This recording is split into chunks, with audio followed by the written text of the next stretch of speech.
Okay, so how does it work if you want to check your heart rate on the Apple Watch? Let's get into it. So the Apple Watch has this heart rate sensor built on the backside of the watch. So whenever you wear it, the heart rate gets randomly checked throughout the day, right? If you start a workout, you're going to be able to track it during the entire workout.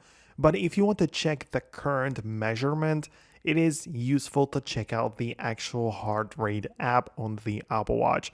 So get inside of this view of all apps and locate the icon with the red heart on it. So it's like a red circle with the little heart right there. And by default, it's going to open up and a measurement is going to start, so it's going to start to measure your heart rate.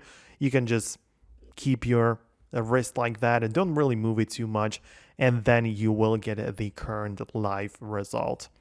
Inside of this app, it's useful because you can swipe up and explore some past data and some other things about you, right? So it's very important to see the range and the resting heart rate and stuff like that, right? So it's very useful, especially if you are interested in this kind of health metric. You should also know that this data gets transferred or it just gets synced with your iPhone, and you can browse every single thing inside of the health app, which is incredibly useful, right? It's everything is literally right there. So you can go way into the past and compare your current data with your data last year, for example. As long as you keep wearing the watch, you're going to be able to see everything as you need.